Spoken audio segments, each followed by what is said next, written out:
Hatsan Avspor'un sunduğu Kültür Kervanı başlıyor.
Merhabalar sevgili izleyicilerimiz. Kültürün Kervanı, Kültür Kervanı programımız başladı.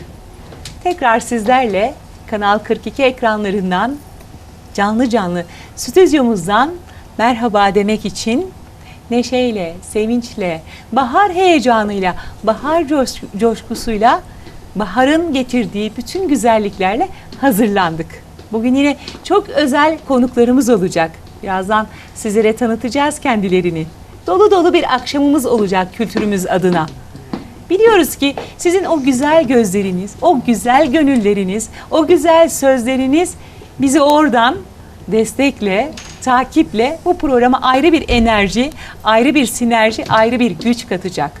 Hatsan Avspor Sanayi'nin hazırlayıp sunduğu Kültür Kervanı programı her hafta olduğu gibi kültürümüzü, bizim olanı, yaşadığımızı, yaşattığımızı size aktarmaya devam ediyor. Devam edecek efendim. Özel konuklarımız var dedik. Çok uzaklardan geldiler. Konya'dan Türkiye'ye ve dünyaya kültür adına sizlere kendilerini anlatmaya, kültüre destek olmaya geldiler. İzmir, Torbalı, Ahmetli Köyü'nden geldiler. Hoş geldiler, sefalar getirdiler. Sizlere ve bizlere tüm güzelliklerini, tüm doğallıklarını getirdiler. Biz buradan size seslenmeye devam ederken siz de bizimle birlikte olmak isterseniz her zaman olduğu gibi bize hem sosyal medya aracılığıyla ulaşabilirsiniz, hem SMS'lerle ulaşabilirsiniz, duygu ve düşüncelerinizi paylaşabilirsiniz. Canlı canlı stüdyodayız. Kültürümüz için buradayız. Biz buradayız, siz oradasınız. Haydi o zaman çok sözü uzatmayalım.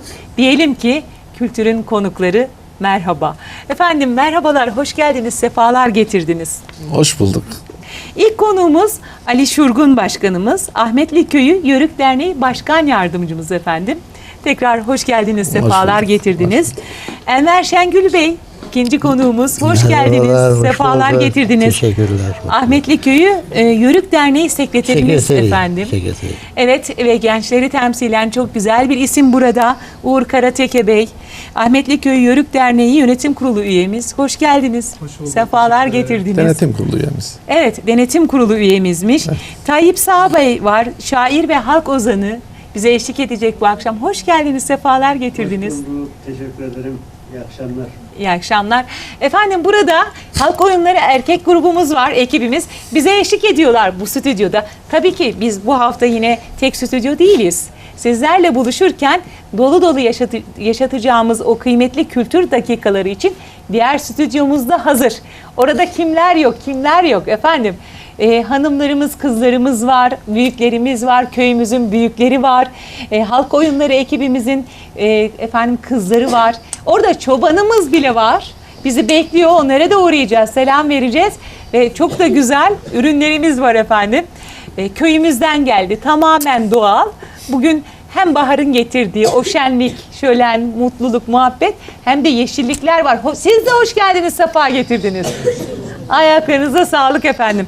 Evet, iki stüdyomuzda da böyle komşu komşu sizlere bugün bu güzel kültürün tüm güzelliklerini yine her hafta olduğu gibi aktarmaya devam edeceğiz. Konuklarımıza merhaba dedikten sonra onlarla sohbet etmeye başlayalım istiyoruz.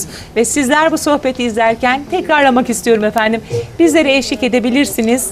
Telefon bağlantımız olacak. Onun öncesinde sizin iletilerinizi okumak adına sizden rica ediyorum ki bir an evvel bize ulaşınız. Çok teşekkür ediyoruz sevgili izleyicilerimiz bizimle birlikte olduğu için. Evet Ali Şurgun Başkanım. Ne güzel ettiniz, ne iyi ettiniz. Tekrar hoş geldiniz, sefa getirdiniz. Hoş bulduk. Biz daha önce de gelecektik buraya. Şubat ayında bir gelelim diye niyetlendik. Ama Kar gelemedik. yolları bağladı. Evet, gelemedik. En son 11 Mart'ta gelelim diye karar aldık. Çok şükür.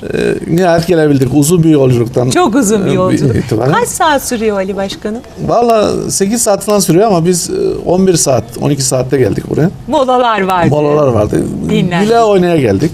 Arabada çok güzel muhabbetler oldu. Neşeli muhabbetli. Neşeli muhabbetler ettik. Kültür arabayla birlikte dolu dolu ne bulduysa etraftan topladıklarını aldı getirdi mi? Daha bugün? şenlendi. Yani işte 35-45 kişiyi biz bir araya getirdik. Hepsi Muhteşem. kaynaştı yani. Muhteşem. Köyün bir kısmını buraya bugün konuk etmiş olduk. Evet, öyle yaptık. Gönlü kalanlar, köyde olanlar. Kaldı. Yani en az bir otobüs daha gelebilirdi. Ama belli yani 45 kişiden fazla alamıyoruz. Evet. Önemli değil. Biz onlara gideceğiz efendim. Ya. Programımızın sonlarında onu da ileteceğiz. Ahmetli Köyü'nün sevgili dostları, kültürümüzün kıymetli isimleri. Bugün burada olanlar, sizi temsil edenler buradalar. Ama bugün burada olamayanlar hiç gönül koymasınlar. Biz zaten Nisan ayında sizin yanınızda olacağız inşallah. Hep birlikte olacağız. 26 Nisan'da diyeceğiz. Bu hatırlatmayı tekrar Ali Başkanımla birlikte yapacağız. Önce bir sizi tanımak istiyorum. Kişisel olarak kendinizden bahseder misiniz Ali Bey? Öyleyim. Ben Ahmetli Köyü'nde doğdum. 54 yaşındayım. 23 yıl belediyede çalıştım ben. Torbalı Belediyesi'nde çalıştım. O çalışmak bana çok şey kattı. Yani ben engelli olmamı unuttum. Hayata bağlandık. Evlendim. Bir çocuk sahibiyim. Allah bir kızım var. bağışlasın. Allah bağışlasın. Evet, o da burada. O da burada. Bugün biz hazırlanırken bize çok yardım etti. O benim her şeyim. O benim. Maşallah var. Evet. Allah O bana- hayırlı ömürlü etsin. Evet. Evet ve derneğimiz. Derneğimiz kuruldu. Birçok bizim sayısı çok fazla derneklerimiz var. Bunlardan da en kıymetlilerinden bir tanesi de Ahmetli Köyü Yörük Kültür Derneği. Şimdi derneğimiz hangi amaçla kuruldu? Ne hedeflendi? Niyet neydi? Valla derneğimizin amacı çok. Yani çok yapmak istediğim şeyler var ama bütçemiz yok. Evet. Yani bu üyelerimizden aldığımız yılda 12 lira parayla hiçbir şey yapamayız. Ama hedeflerimiz çok. Yapmaya çalışıyoruz. İşte ilk hedefimiz folklor ekibini kurduk. Daha ilk 6 ay içinde hemen folklor ekibini kurduk. 3 yıldır bizim bu folklor ekibimiz canla başla para vererek bize destek veriyor. Onlara ayrı ayrı hepsine teşekkür ediyorum. İlk faaliyetimiz bu oldu. Daha sonra çeşitli şenliklere otobüs tutarak yine köyümüzün insanların katkısıyla yani biz dernek olarak para vermiyoruz. İnsanlarımız 30 lira, 60 lira para vererek bu şekilde götürüyoruz bu işi. Adım adım ve herkes kendi kesesinde ne varsa, cebinde ne varsa, gönlünde ne varsa ortaya koyuyor. Aynen öyle. Yani arkadaşlarımız hep cebinden gidiyor. Bizim de cebimizden gidiyor. Yani bir beklentimiz yok. Yok. Biz Nasıl? burada dediğim gibi önce gönlümüzle zaten hedef koyduk değil mi? Dernek de kurulurken zaten herhalde aklınıza buradan geldi. Ne düşündünüz derneği kurarken? Vallahi bir gün oturuyorduk. Mehmet Şimşek Başkan, Muammer Şınık arkadaşımız, Mehmet Şurgun benim kardeşim. Dernek kuralım mı? Kuralım. Bana bu yetkiyi verdiler. Sen bu işle uğraş dediler. Ben de emekliyim. Evet. Boşum. İzmir'e bir hayli uğraştık. Bir 3 ay uğraştık ilk kez daha. Hiçbir şey bilmiyoruz. Git gel bir sefer verdik olmadı. İkinciyi verdik bir eksik çıktı. Öyle kurduk Vazgeçmedik ve kurduk. Kurduk yani. Evet. Zor olan çok kıymetlidir değil mi Ali Şurgun Başkanım? Kolay olanın kıymeti pek bilinmez. Şimdi az önce söylediniz ya, hepimiz cebimizdekini, gönlümüzdekini, heybemizdekini bu kültüre, bu kervana katmaya devam ediyoruz. İnanın ki bu kolay olsaydı size yığınla bir yerden maddi imkan gelseydi, maddi destek gelseydi ya da onun dışında birileri hadi siz şunu yapın da biz sizi şöyle destekleyelim de bu kadar tatlı olmazdı biliyor musunuz? Aynen öyle. İlk yıl biz bir şenlik yaptık. 21 Nisan'da. Sağ olsun belediyenin o dönem başkanı yardımcı oldu. Çok mükemmel bir şenlik yaptık. Yani herkesten köyümüzden çok destek aldık. Yani gönüllü olarak adam keşkeğini alıverdi, pirincini alıverdi, tavuğunu alıverdi. Samimiyetle. Aynen öyle. Yani Of demeden, aman diye suratını buruşturmadan onun lezzeti bir başka olur işte. yani burada Ahmetli Köy halkına da ben çok teşekkür ediyorum. Bize çok destek verdiler. Evet. Yani onlar olmasa da biz bu işi götüremezdik. Mutlaka. Tamam. Omuz omuza olmak lazım. Evet, Ne bir kişi ne 5 kişi değil. Sayı arttıkça, destek arttıkça, şöyle kol kola girdikçe, şimdi niye bugün burada 45 kişi birlikteyiz? İşte bu desteği, Evet. birbirinize olan bağlılığı gösteriyor. Biz 5 tane arkadaşımız hiçbir şey yapamayız. Yani Evet. o insanlardan biz yardım istemezsek hiçbir şey olmaz. Evet. Yapamayız yani ilerleyemeyiz. Çünkü onlar yaşamışlar, görmüşler, biliyorlar. Keşke onlar gibi biz de yaşayabilsek. İnşallah. İnşallah. Biz de elimizden geldiğince, karınca kararınca, gücümüz neye yeterse. Evet, öyle. Evet, kıymetli derneğimizin sekreteri efendim Enver Şengül abimiz, siz neler söylemek istersiniz? Dernek kurulurken böyle sizin heyecanınız ne oldu, duygunuz ne oldu? Öncelikle ben kanalınızda size çok bizi programa misafir ettiğiniz için teşekkür ediyorum. Biz teşekkür ederiz. Evliyim, 2 kızım, bir oğlum var. Maşallah. İşte Ali Başkan'la beraber bir araya geldik. Bu derneği kuralım. Ne yapabiliriz? Gelecek nesillere kültürümüzü yörüklük unutulmasın dedik. Şimdiki çocuklar bilmiyor artık. Onları öğretelim filan diye girdik yola. Yolumuza başarıyla yürüyoruz. Ya başaracağımıza da daha güzel şeyler yapacağımıza da inanıyoruz. Allah ömür verdikçe Tabii. yapacağız. Tabii. Omuzumuza yüklendik bu yükü ki yük değil bu, büyük bir keyif değil mi? Tabii ki. Zorluklarıyla birlikte. Tabii büyük bir zorluğu da olsa biz artık zorlukları zaten göz alarak başladık. Evet. Mehmet Başkanım olsun, Ali Başkanım olsun.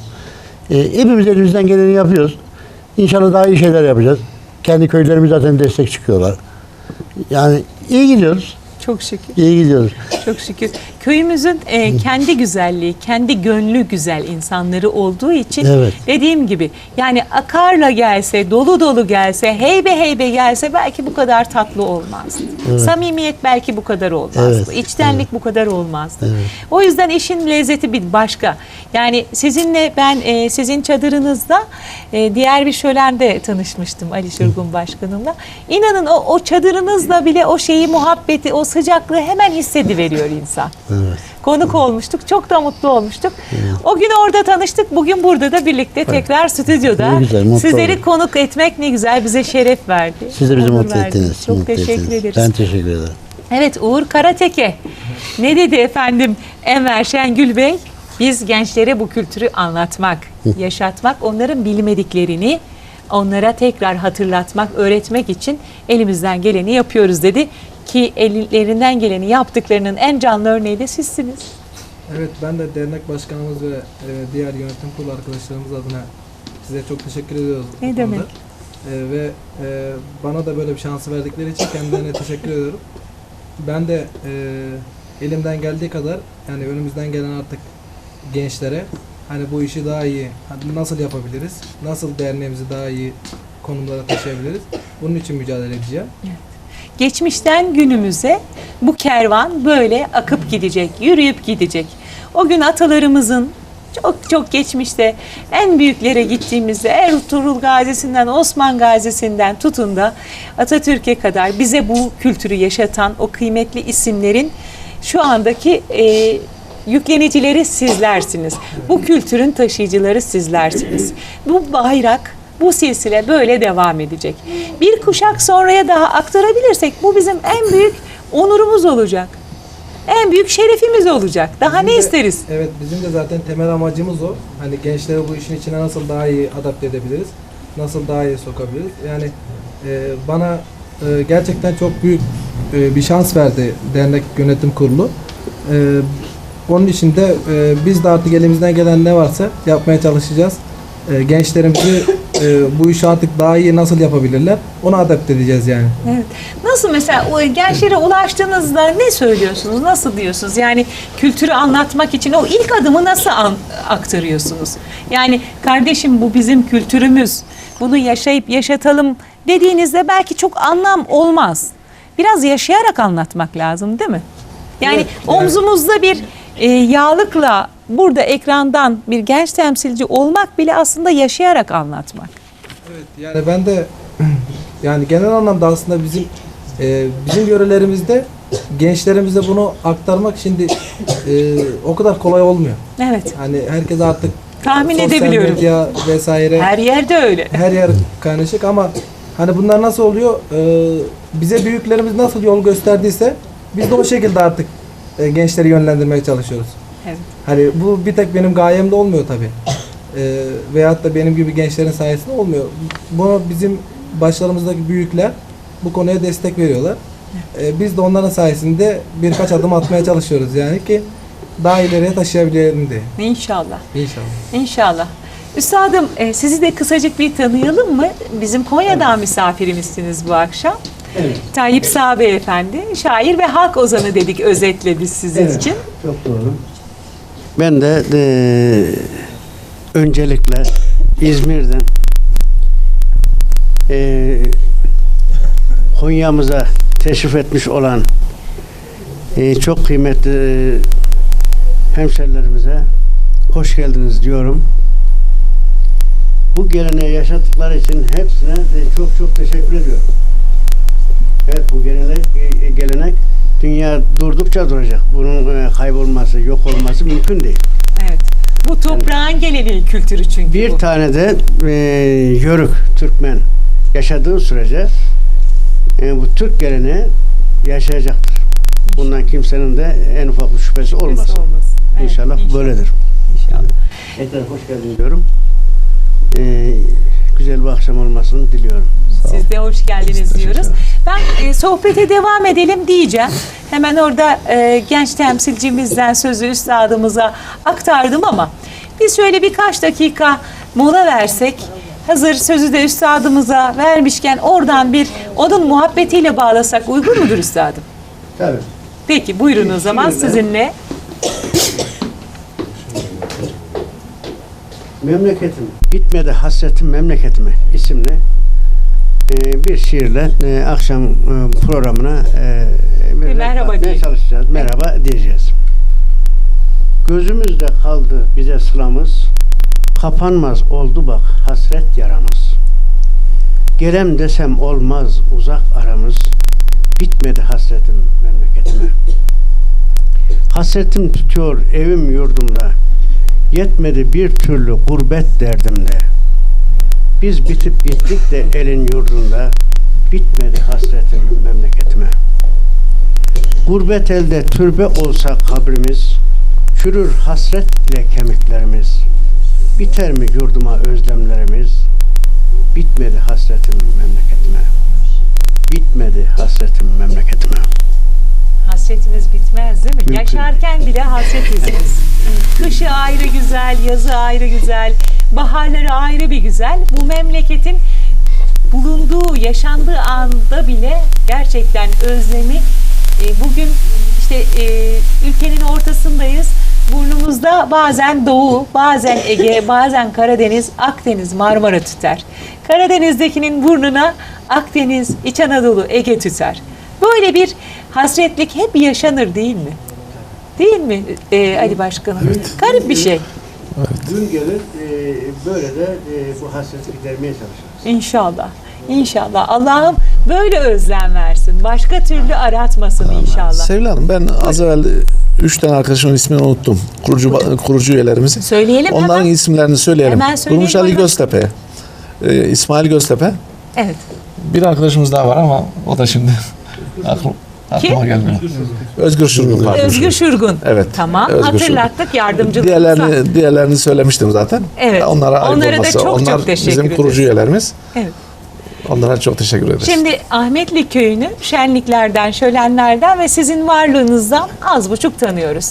Ama Ahmetli Köyü'nü bir de sizden dinleyelim mi? Ahmetli Köyü'nü tanımlarsanız nasıl anlatırsınız? Ben Ahmetli Köyü'nü Torbalı'nın aydınlık yüzü olarak görüyorum. Yani Ahmetli Köyü çok modern bir köy. Tarlalarından verim fışkırıyor. Çift mahsul alıyor. İnsanlara aydın. Denize, Kuşadası'na 20 kilometre. Pamuca'ya 15 kilometre deniz yolumuz var. Tamamen yörüklerden oluşan, yani hiç yabancı yok. İşte Buran yörüğü, Durolocalı yörüğü, Karatekeli yörüğü, tam Araplı yörüğü, tamamen yörüklerden. Yabancı bir tane köyümüzde yaşayan insanlarımız yok. Yani göç edip de bizim köyde hiç yok. Torbalı'nın 2 tane köyü var böyle. Biri Aslanlar Köyü, biri de Ahmetli Köyü. Yabancı yok. Evet, tamamen kültürün insanı var. Tamamen kültürün, Yörük doğal, kültürü. kendi halinde yaşayan, Evet. eken, biçen, kendi yetiştirdiğini yiyen. Neler yetişir diyeceğiz. Biraz sonra da göreceğiz ama Orada bir dinleyelim getirdik. sizden. Pırasa yetişiyor. Karnabahar. Yani zebzenin her türü yetişiyor bizim köyde. Bu arada tüccarlarımıza da söyleyelim. Gelip insanlarımız alsın yani. Tamamen de doğal. Tamamen doğal. Yani Nasıl hiçbir- biz kültürümüze sahip çıkmışsak tabiata, doğaya ve ürettiklerimizi de sahip çıktık değil mi? Aynen öyle. Orada kayıp yok. Yok. Tamam. Onu da tescilleyelim Yani gönül rahatlığıyla. Yörüklerin çok yaşadığı için köyde 1200 civarında, 1250 civarında nüfusumuz var. Yörüklerin çok yaşamasından dolayı hep doğal yaşamaya. Doğal. İşte kültürün zaten yani bizim kültürümüzün, Yörük Türkmen kültürünün temeli dünyaya, insanlığa faydası şu. Biz nasıl natürelliğimizi, doğallığımızı, o yaratılış olan kültürü bozmadığımız gibi yaşattığımız toprak, hayvancılık ya da yeni bir şey. Yani 2015'in gerekliliği de gelse onu yine kültürle tamamlayarak yaşatıyoruz. Mümkünse biz kendimizi bozmadan onları bize uygun hale getiriyoruz değil mi? Evet öyle yapıyoruz. Buna çok dikkat ediyoruz. Şimdi sevgili yapımcımız telefonumuz var diyor. Tamam, sevgili Mevlüt Öncel Bey bizimle birlikte her programımızda olduğu gibi kıymetli yapımcımız. Telefon bağlantımız varmış. Kime bağlandık? Şimdi yoğun iş temposundan dolayı bizimle birlikte olamayan başkanımıza, Ahmetli Köyü Yörük Derneği Başkanımız Mehmet Şimşek Bey. Efendim hoş geldiniz yayınımıza. Sağ olun Sevil Hanım. Nasılsınız? Ben sesi alamıyorum sevgili yönetmenim. Şimdi alabiliyoruz. Başkanım Alo. sizi birkaç dakika bekleteceğiz. Canlı yayında bunlar çok normal. Küçük aksamalar, küçük eksiklikler, onları tamamlayalım. Başkanım merhabalar. Nasılsınız? Alamıyoruz sesi. İsterseniz biraz sonra Alo. devam edelim. Alo. Hadi bekletiyoruz başkanımızı. Alo. Başkanım çok özür diliyoruz. Sadece birkaç dakikalık bir aksamamız var. Sevgili Burak onu tamamladılar. Hoş geldiniz yayınımıza. Sağ olun Sevil Hanım. Nasılsınız efendim? Bizler çok iyiyiz. Sizler nasılsınız? Alo. Alo, şimdi alabildik efendim sesinizi. Ancak alabildik. Sevil Hanım nasılsınız? Çok teşekkür ederim başkanım. Bizler iyiyiz. Misafirlerimiz geldi. Hoşluk getirdi, sefa getirdi. İyi olmaz mıyız? Çok iyisiniz. Ben de gönlüm orada olmak istiyordum ama bazı mazeretlerden dolayı katılamadım. Oradaki köylülerimiz oradan bize şu anda köyde televizyon başlarına herkes kitlenmiş birlik izliyor. Çok teşekkür ederiz. Buradan tüm hemşehrilerimize kucak dolusu Mevlana'nın sevgisini, selamını, muhabbetini, ondan gelen, Konya'dan gelen Türkiye ve dünya insanının bütün muhabbetlerini gönderiyoruz biz de kendilerine. Tüm sevgi... Kucak dolusu selamlar. Çok teşekkür ediyoruz. İşler yoğunmuş. Tabii ki bahar telaşı Ege'ye biraz daha erken gelir. Evet Sevil Hanım. Nelerle uğraşıyoruz başkanım? Neler var telaşlarımızın arasında? Şimdi yaşayan yörükler olarak ben bildiğiniz gibi hayvancılıkla uğraşıyorum. Zaten o düzenden katılamadı yayınımızın. Şu anda da kahvede arkadaş sizlere izliyoruz.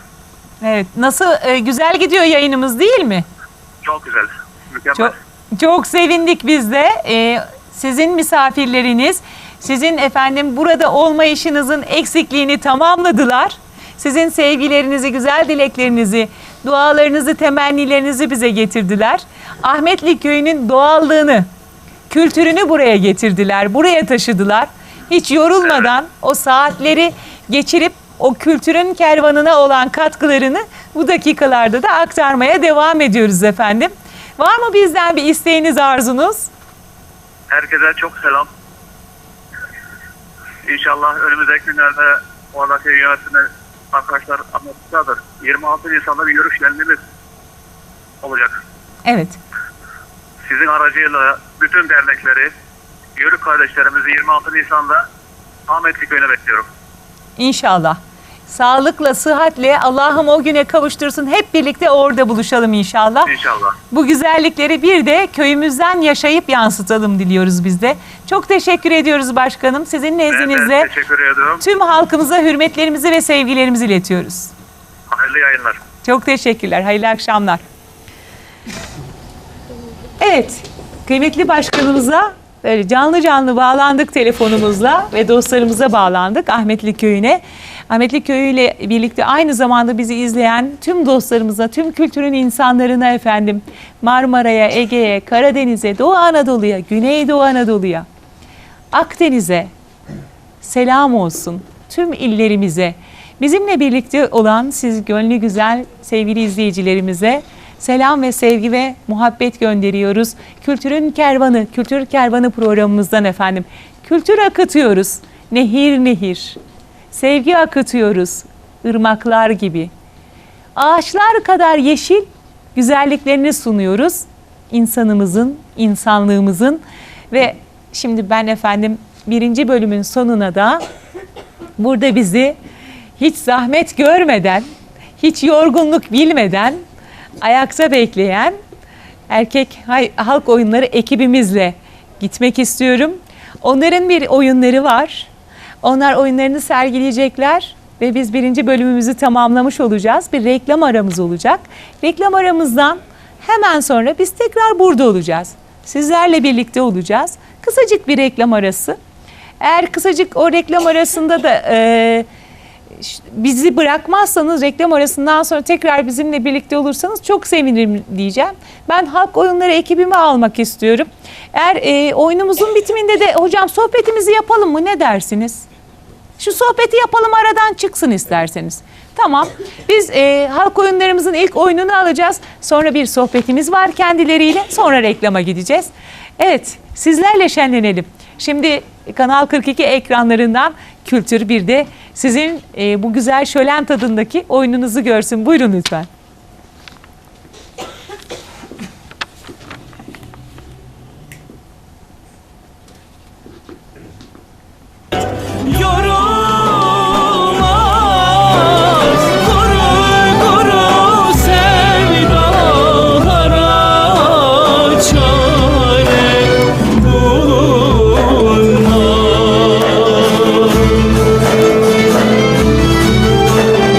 Oh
Hoş geldiniz. Sefa getirdiniz. Şöyle alayım sizi.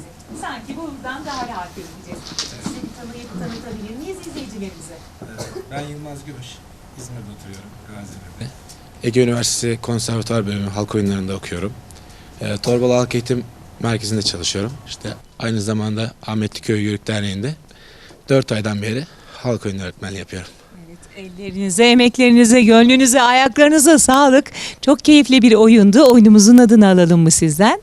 En son oynadığımız oyun Torbalı'ya has bir oyun. Torbalı İki Parmak Zeybi. 2011 yılında ilk seyirciyle buluştu oyun. Ondan önceki oyunumuz da Cumovası Ötme Bülbül Zeybi. Ve ilk oyunumuz da Aydın Kadıoğlu Zeybi. Biraz sonra da yine ikinci bölümün hemen başında sevgili kızlarımız bir oyun oynayacak. Onlarla başlayacağız. Onlar ne ikram edecekler izleyiciler? Aynı şekilde İzmir yöresi oyunlarını sergileyecekler. Sonra üçüncü bölümde tekrar sizinle bir oyunumuz var. Onun da adını alalım mı? Onda da harmandalı ve çökertme Çökertmeyi oynayacağız. Çünkü bu güzel ekranlar sizlerle şenlendi.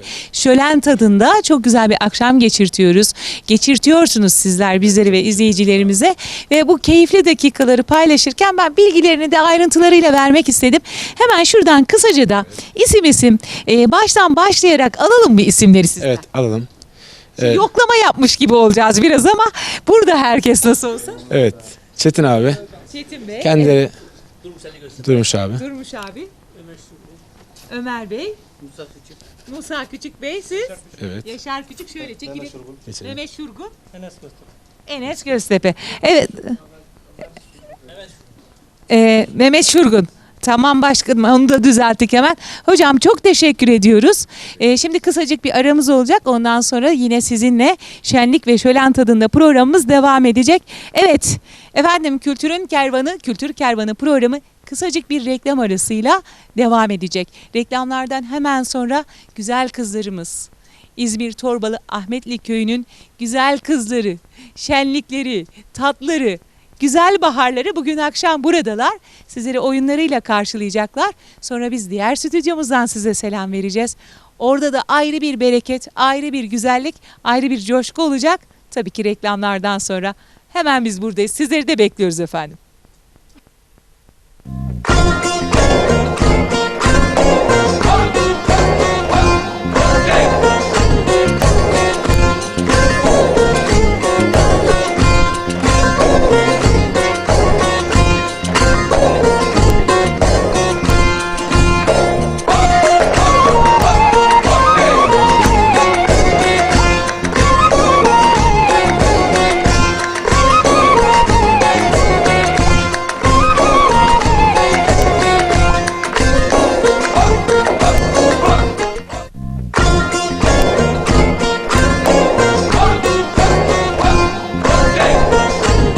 Hatsan Alspor'un sunduğu Kültür Kervanı devam edecek.